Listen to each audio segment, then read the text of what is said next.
Hey guys, welcome to this week's podcast episode.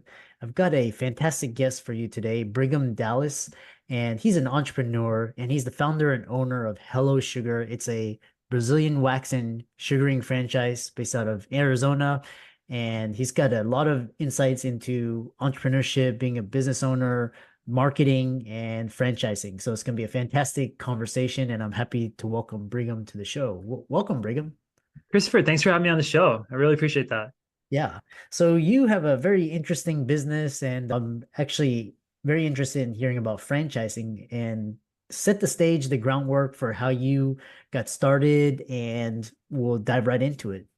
Sure. Yeah. First off, if you asked me 7 years ago and said, "Hey, here's a crystal ball. This is what your life will look like in 7 or 8 years," I would have laughed in your face and said, "There's no possible way this is like going to happen." Like, franchising was never even on the radar. I never thought that'd be a thing for me.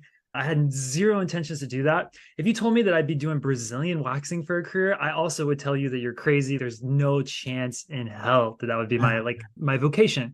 And it's funny how life turn of events like just change for you. I can tell you with this business, like I started in 2015. I had a one-room studio. I started for $3,000 in the back of a plastic surgeon's office, Dr. Moshrafa. And that was like the genesis. I figured out the membership model, the pricing structure. I figured out some marketing tactics, and I went real slow in the beginning. And the first year we did 70,000 income, the next year 370, the next year 900, 1.5, 2 million, and we're close to 10 million now after 8 years in Phoenix, Arizona. And so it just grew exponentially for 8 years. It's been like insane. And I'm just along for the ride trying to keep up with it. Yeah. Yeah. Yeah, I love that. And I just love once you figure out a business and then like it's always it really resonates how business owners and entrepreneurs they scale. You're talking about 70K one year and then the next year it's double or triple and then eventually the six, seven figure, eight figure mark. Yeah, and I love these stories. So talk about we'll break it down into a couple categories. And one thing is this innovative business growth. You've seen remarkable growth with Hello Sugar. Looks like 76 units in just 2 years. And Yeah. what Yeah. are Crazy, right? Well, I think we solved a problem that most people have, which is I don't have money, but I have a lot of character. I've got like business experience. I have a desire to be an entrepreneur, but I don't have money. When I started Hello Sugar, I had $3,000. I had Mm. nothing. And the idea of building a $400,000 salon that takes a year of your life to build and no clue if it's going to work, you're Yeah. crazy. You're crazy to think that I could do that. What we've created today as a package is you can start a salon for $60,000 or less. It takes you 2 to 3 months to get up and running. We put them into salon suites. So think like we work like Adam Newman, we work the office kind of rent an office by the week kind of thing. You can do Yeah. that for salons. So we can rent by the week in salon suites. We put something up with it takes a week to open the room.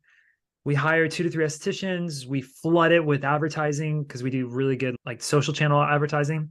And then within a couple of months, you're turning a profit, you're breaking even, and you're building a business. And then once you prove concept, it's a lot easier to get loans from banks to be able to take that to the next level. And you're less scared because you're at least making enough money to pay the rents in that larger position while you're growing to the next level. So this cascading risk and step function of growth, starting really small and building, is something that we bridge the gap of. And that's been really appealing for business owners across the country. Yeah. I love your idea of scaling because you've done this in the retail and I'm always thinking how to scale things digitally. Transitioning from a single unit to a franchise model, that's a significant leap. And what are some of the biggest challenges you faced in? Oh, so you think when you franchise that you're running the same business just with different people. Franchising is not at all the same as running a business. So we're a tech company that does waxing. Like that's what the franchise is. We're providing tech that allows you to get economies of scale. So you think about this, Christopher, if you're going to do a business yourself, why would you not just do it yourself instead of having a franchise behind you? Like why the franchise? Like some people say, hey, I just don't know how to start a business. But that's not enough of a compelling reason to do the franchise model because once you're up and running, you know the business, why would you want to keep paying royalties for the next 10 years? So there's got to be some kind of like incentive that makes economies of scale apply to your single unit that make the franchise worth it. So I'll give you an example of this. If you're starting at Hello Sugar, we do all the reception for you. So there's no person in the front desk, sitting out there, checking people out, answering the phone, calling clients. We can do it at the franchise level. This year alone, I've invested over $200,000 in automation, artificial intelligence, chatbots, and receptionists overseas that do all the reception for you. And so that makes it so that your cost of reception, even if you wanted to do it yourself, will be half the cost, approximately half the cost in Hello Sugar with the franchise than if you did it yourself. So then you say, okay, we've got this huge competitive advantage by being part of the franchise because I could never spend $200,000 on my one unit by doing that. And then there's other things like the wax is cheaper because we can get it in bulk, or the customer branding, the marketing is done for you. There's like all these things that are thought of that allow you to say, hey, if I just follow this recipe, I could open 4 or 5 locations in the time that my one single business could figure out for one location, and you have speed to market. Yeah. That's what makes a franchise compelling. Yeah. Yeah, I love this idea of so talk about like, for example, because you talked about technology integration in retail, what chatbots, how are you using chatbots? Like what service or software are you using? I'm really curious about that. Yeah, they've been pretty cool, actually. We've been kind of like, as a company, just throwing things around and saying, can you break it? We try to break the chatbot, Yeah. but we're using Ultimate.AI. It's the best in the industry. I mean, it's the stuff Lululemon uses and some of the biggest names out there. They're expensive. The down payment was 130,000 to start with this company. And so you really got to do your homework and say, is this something that's like a strategic move for the future? And Yeah. for us, it was, right? Like the idea of being able to eliminate a lot of the customer service interactions that are painful for customers, right? Waiting a long time for a response, or yeah, like we want things instant, right? So with the chatbot, it's 30 seconds it's responding to you. And so we set it up. And the way this works in the AI space is you have a confidence level and a percent quality level. So you could be confident that this is what the user wanted to hear, but not confident on the quality of the message going out. So you have to get both of those above, let's say 97% before we roll out a bucket. And so the way it works for us is like, let's say you have a couple of buckets. We call these intents. So one bucket is scheduling. I'd like to schedule an appointment. One bucket is rescheduling. I'd like to reschedule an appointment. One bucket is questions. I'm on my period. Can I get waxed on my period? And so you have all these like intent buckets. And then what you do is you just tell the AI, here's the way this will sound as a query. Go put it into a bucket. And by doing that, you raise the confidence that it understands the question. And Yeah. then as it's responding using its own algo to respond to that answer, behind the scenes, you're just ranking it good or bad. It could be better. It could be, maybe it's not there. And then as it does that, it builds the quality. And once the quality and confidence level go above 95, 97%, then we say, anytime you see this type of intent, go ahead and try to answer that. And slowly we've reduced the cost of our labor. We're down about 30% since September on labor costs. When what about you're obviously 7, 8 figure? What about someone who's starting out? They want to think about AI chatbots. What are some like lower tier, like for AI me? chatbots are, it's very hard with low amounts of data, right? So you need at least 100 impressions to train an intent on one of these. I don't think it's the right fit unless you can take a plug and play chatbot. You're like, let's say, okay, for example, let's say you're a e-commerce store. There's a lot of e-commerce chatbots out there that I've already figured out what most of the questions are. Like, I need to return this. What's the shipping cost? Like, where's my tracking information? It can do a really good job of using the same plug and play and then applying it to your specific business because it's so replicable across other businesses. If you're a service-based business like we are, it's going to be hard as a one-off to start implementing AI. So let's go to the next best thing. Let's use cheap labor overseas, figure that part out, and then move to a chatbot later on. Fascinating. Yeah. I love the way you think. This really because you understanding like scale, economies of scale, and then just in. So I really love that answer. Thanks. Yeah. The next question is, so when you do this technology integration and the franchise model allows you to scale more because you're basically selling, I guess it sounds like almost like shares. And you mentioned some contrarian business practices you successfully Yeah. implement. So share some of those. Yeah, for sure. So a contrarian business practice is something that is just completely different from everybody else, right? And so I like to compare this to dating. So when I was dating, I'd always ask the question, what's something you believe that other people think is crazy? And I'd get some wild results like with it in the dating realm. But I always think about that question even with business. And so I ask myself, like, what's something I believe that other people think are crazy? And I'll give you a couple examples. One is in 2019, everybody in my company told me I was crazy when I stopped answering the phone. Everyone said that's the dumbest thing you'll ever do. But I looked at our stats and we were growing so fast that we were only answering 35% of all phone calls that came in. Yeah. And so I said to myself, 65% of people are having a bad experience.